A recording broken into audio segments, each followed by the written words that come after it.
Cette actualité LEDA est un peu particulière puisqu'elle fait suite à l'ouverture des dépôts de demandes d'autorisation et de dérogation.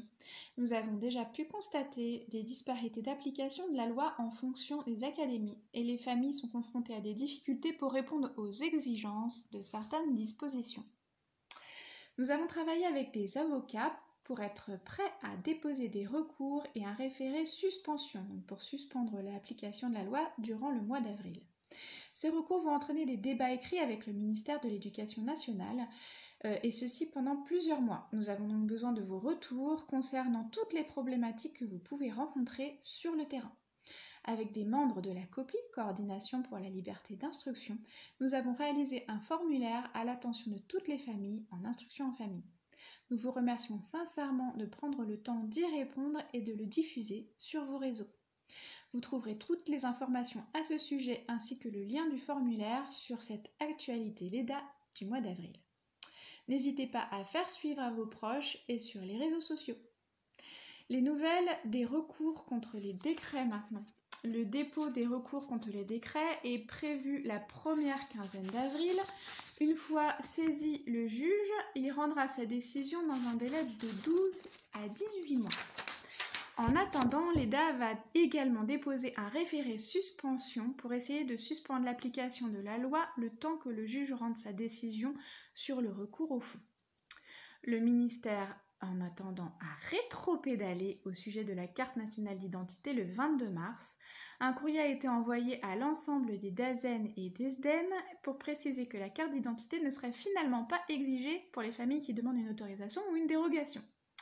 Petit historique, le décret paru le 15 février demande un justificatif d'identité alors que le CERFA mis en ligne le 1er mars en demandait 2, ce qui a soulevé, et à juste titre, l'indignation de nombreuses familles. Le gouvernement a alors répondu par une directive envoyée au DAZEN le 11 mars, exigeant une pièce justifiant de l'identité et une pièce justifiant de la filiation.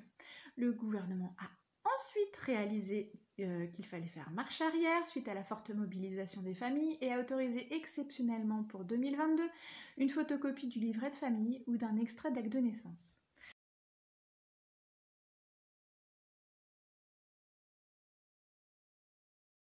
Libres Enfants du Tarn a contacté l'ensemble des services départementaux au sujet des pièces d'identité et a analysé les réponses qui mettent en lumière des disparités de traitement de l'information au sein des académies.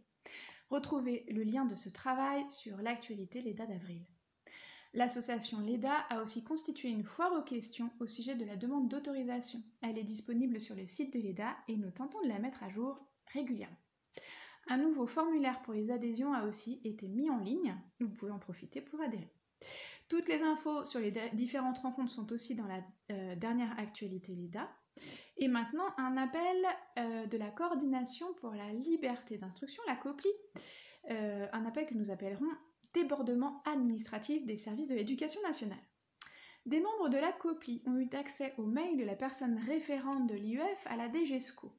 Une action est en cours pour inviter les familles qui ont des questions sur la nouvelle loi et particulièrement sur l'application des décrets à envoyer un mail à cette personne afin qu'elle mesure les difficultés dans lesquelles ils ont mis les familles. Il s'agit de Thomas Leroux. Il est sous-directeur de l'action éducative. Son mail référent avec un s.ief@education.gouv.fr. C'est notamment lui qui a informé les services académiques et départementaux la semaine dernière pour leur dire que le gouvernement faisait marche arrière au sujet de la carte nationale d'identité. N'hésitez donc pas à l'inonder avec vos questions pour que le ministère réalise à quel point ces décrets et cette loi nous mettent dans des situations délicates. Des questions sur la nouvelle loi IEF ? Thomas Leroux de la DGESCO est à votre service sur référent avec un s.ief@education.gouv.fr. On compte sur votre mobilisation, on reste motivé, on se retrouve très bientôt pour de nouvelles actualités. Avec un s.ief@education.gouv.fr, c'est notamment